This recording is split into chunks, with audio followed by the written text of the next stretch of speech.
A few people are manipulating the direction of the world. And when you say that, people immediately ask an obvious question. How do they do it? It's 7 billion people now we've just passed, apparently. How does a handful of people, a network of families, control so much of the world, like banking, transnational corporations, governments in terms of any major party that has a chance of forming a government, controlling the pharmaceutical cartel, the oil cartel, the biotech cartel, and so on? Well, the first point to make is that this conspiracy, which has become a dirty word, he's a conspiracy theorist, as if conspiracies don't exist. I mean, it's unbelievable. Weapons of mass destruction in Iraq wasn't a conspiracy, please. Anyway, the point to make is that this has not been going on for a few years or a few decades, even for a few centuries. I know people find that hard to believe. I hadn't done any research or read anything about it, but it's the truth, and it can be supported by the evidence, big time, by very detailed evidence. And thus they have had time to build a global structure, which we have today, that allows the few to control the many in a very simple way once the structure's in position. What they've done is create a secret society and bloodline family version of a transnational corporation. If you take something, for instance, like McDonald's, they'll have a headquarters in America, and in each country they'll have their subsidiaries. And the subsidiaries take their orders and what they do and how they do it from the centrally dictated headquarters. This is why when you walk into a McDonald's, if you feel the need, in Moscow or Sydney or London or Johannesburg or wherever, you're walking into basically, overwhelmingly, the same McDonald's. And this global structure, which allows this, the center of the spider's web, if you like, to dictate into every country, works in the same way. You've got the center of the web, what I call the spider, in Europe. It's in places like the City of London, Rome, Germany, France, Belgium. To a certain extent in America, United States, but nothing like to the extent that you would think, given the apparent dominance of America over the world for so long. In so many ways, the center, the spider in Europe, loads the gun, if you like, and gets America to fire it. And so everyone looks to America, big bad America and all the rest of it. And I'm not saying that the government and establishment in America is not like that. It bloody well is. But the real power is in Europe, not in the European governments, in the center of this secret society bloodline web. So there's the center, there's the headquarters, there's the spider at operational level. Then in every other country, whether it's South Africa or Johannesburg or Canada or anywhere, you have the subsidiary networks answering to the spider, the headquarters in the center. And these networks in the different countries are, again, bloodline families under different names and their agents and gophers, and a secret society network and web that is there to manipulate them and their agents and gophers into the significant positions of power so that they control that country's government and political system, banking, big business, all the rest of it, media at ownership level.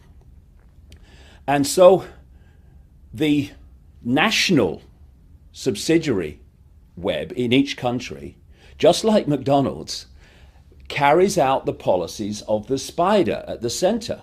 Thus, in the last 21 years, I've been to something like 55 or more countries now researching this and talking about it. And I see the same things being introduced using the same excuses in country after country after country at the same time or around the same time. This is the structure that allows that to happen. Then there's another level, which is that the national network subsidiary also has subsidiaries in the towns, the cities, the regions and the communities. And therefore, they can dictate to the next level down and dictate what happens in cities and communities around the country.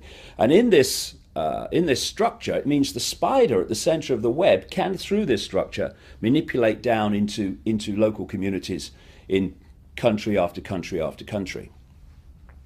So the goal of this web is to change society in every country to create a global fascist communist dictatorship based on a world government that would dictate to every country, a world central bank that would dictate all world finance in every country, a world currency, just electronic, not cash, a single world currency, a world army to impose the will of the world government, and a microchip population, which people absolutely laughed at when I came out with that, well, I don't know, 15 years ago or more, but no, they're not laughing anything like so much now because all these things are starting to happen. So if we bring this down, this structure down, into a country, and let's take the United States. At the moment, and up to this point, people have been led to believe that there are two parties in America that have any chance of forming a government. One's the Republicans and the other one is the Democrats. Actually, as in every other country, they are not different parties. They are masks on the same face. And whenever they get into power, they are carrying out the will of the spider at the center of the web to constantly follow the agenda that network at the center is dictating. So if you look at, for instance, George Bush, boy George Bush, and Barack Obama, on the face of it, if you looked at their election campaigns and what they claim to stand for, you could hardly come across two people who seem to be so different in their attitude to politics and economics and all of it.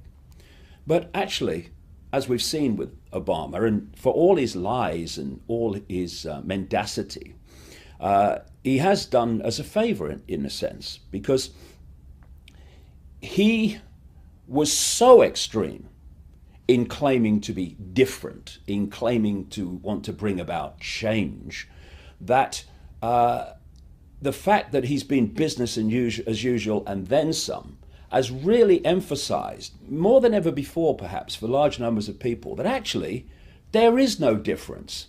Question is why? How do they pull it off? Simple.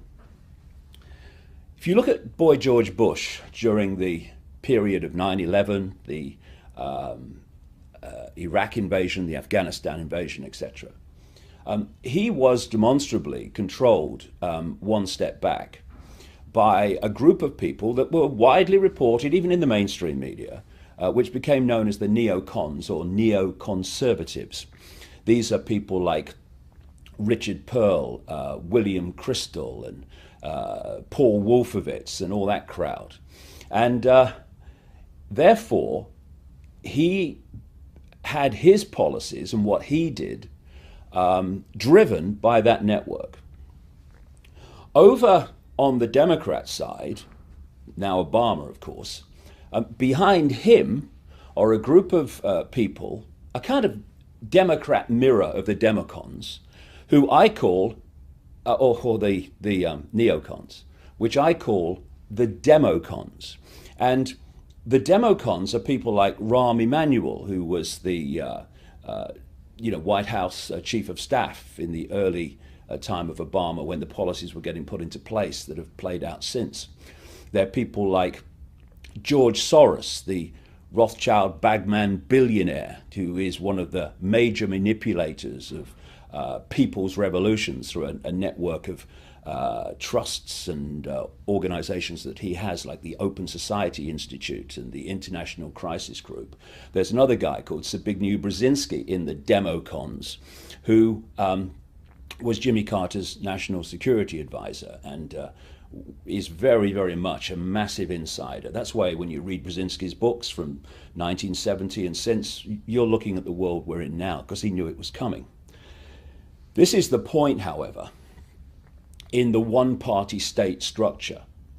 And that is that the neocons that control the Republican Party and the democons that control the Democratic Party at the next level answer to the same masters, the same network, the same bloodline families and secret society networks. Thus, whether a Republican is in power or a Democrat is in power, Bush or Obama, this network is always in power, no matter what.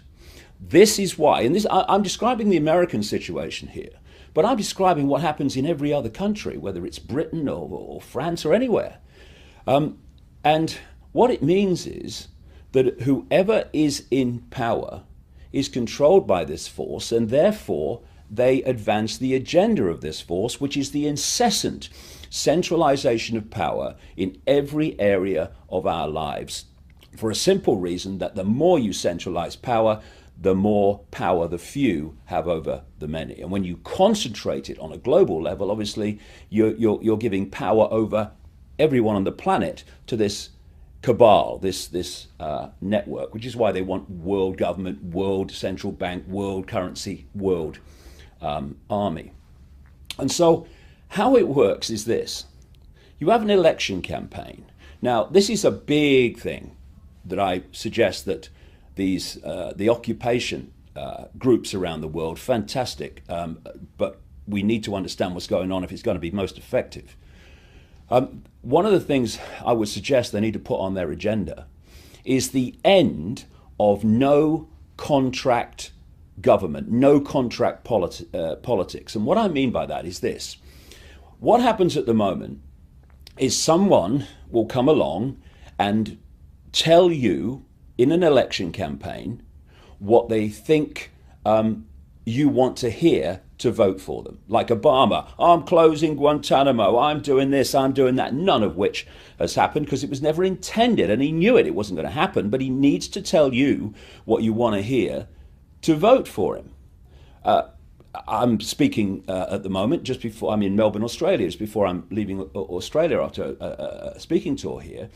And the Prime Minister of Australia, Julia Gillard, as she was coming into office, said that she would definitely not introduce a carbon tax. What's happening now is she's introducing a carbon tax. How can she do that when she came to office saying she wouldn't? How can Obama not close Guantanamo when he said he would? Because there's no contract.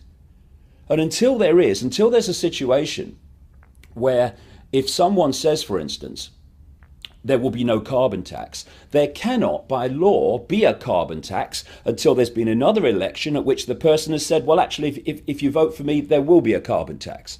Because at the moment, this is how it works. And it was done so blatantly by Obama. You tell people what they want to hear, and they vote for you. Then you get into government, and you do exactly the opposite. And this is not just Obama, though he's an extreme example. This is politicians and political parties all over the world. It's happening all the time because there's no contract. And thus, we have this situation where we have an election, people vote for people on the basis of what they're saying, they get into power, nothing changes. So they have another election, and then someone else comes along and tells people what they want to hear. They vote for them, they come into power, they do the opposite. Nothing changes. And so it goes on, time after time after time after time. There must be some kind of contract that connects what people say they're going to do or won't do with what they're allowed to do and or not do when they're in power. Because at the moment, because of this situation, this is how it works, to give people the illusion of political choice in almost any country. At any point, you have a party in government, okay? In government, it has the power to introduce this centralization agenda, the police state agenda, and all the other things I've been saying were coming for a very long time. At the same point that that party's in power, this party is in opposition. And they oppose the agenda overwhelmingly and criticize the government in power for doing what it's doing. Then we have a farce called an election. And sometimes the governing party becomes the opposition party becomes the government party. Now, the government party that was opposing this agenda of centralization, a police state and all the rest of it in opposition, when it had no power to do anything anyway, now starts introducing it. And the party that were introducing it in government, now in opposition, they're criticizing it and opposing it.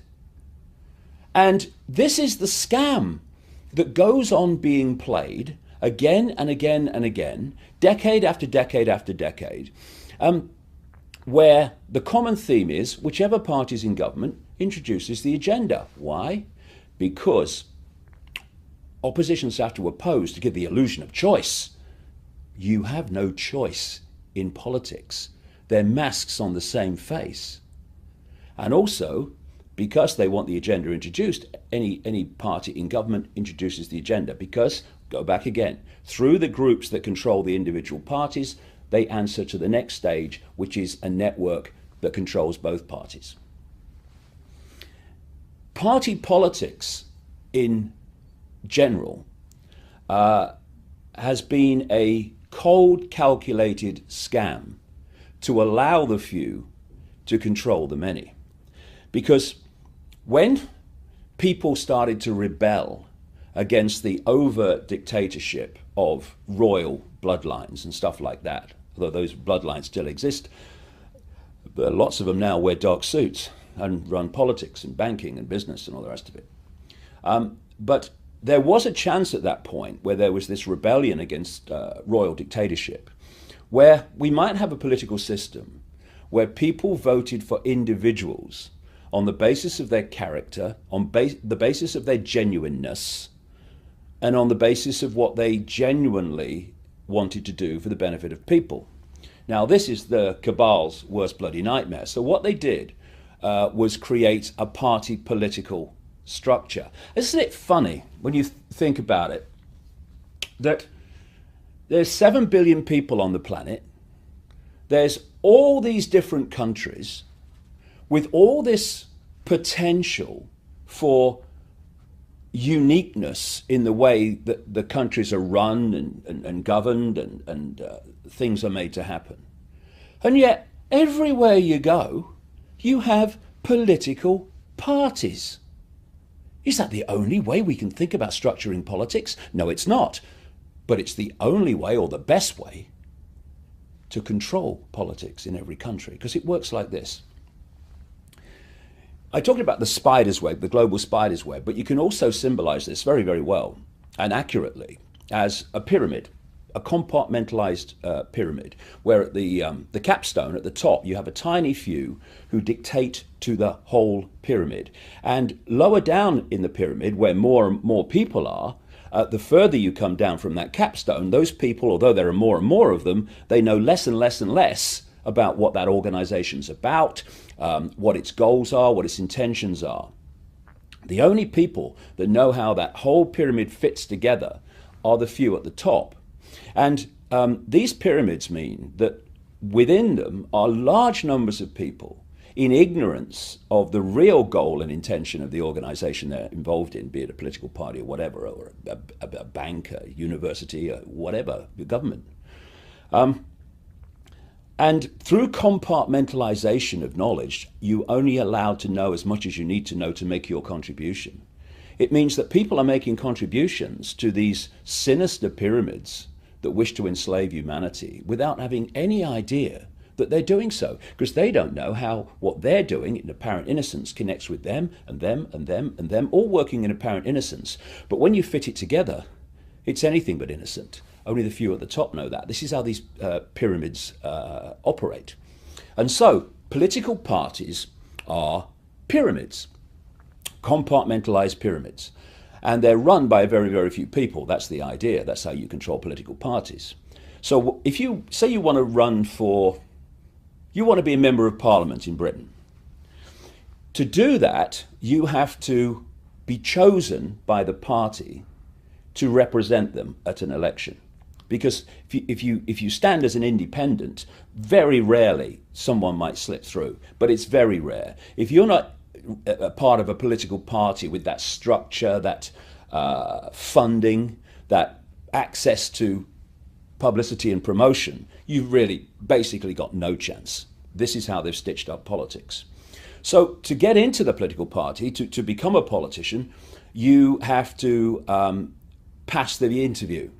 To pass the interview, you have to confirm that you will follow party policy.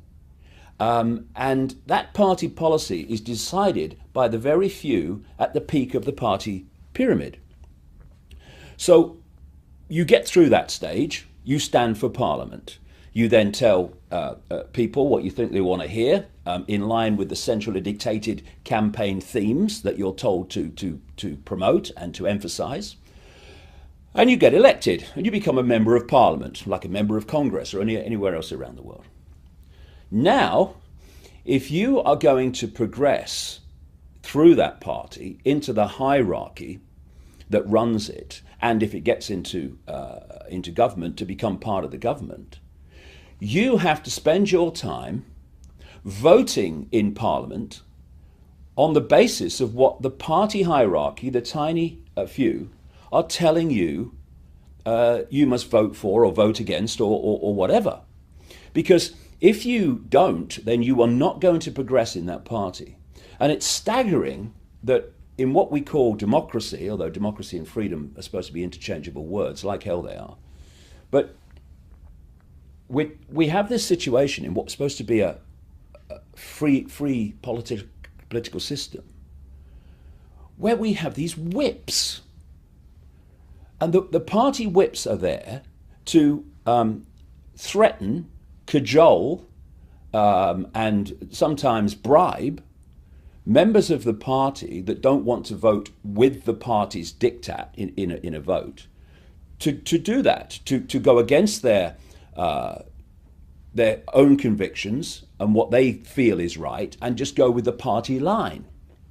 And the very fact that whips exists show you that politics is an irrelevance in terms of being people openly voting for and against what they believe in. It's what the party structure believes in that they are voting for and against. Very recently in Britain, we had a vote, while I've been over in Australia, on having a referendum over the European Union.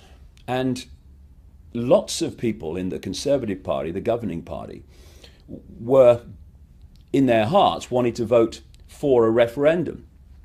But a lot of them didn't, enough for the government to win the vote, because of the pressure and all the rest of it from the party hierarchy.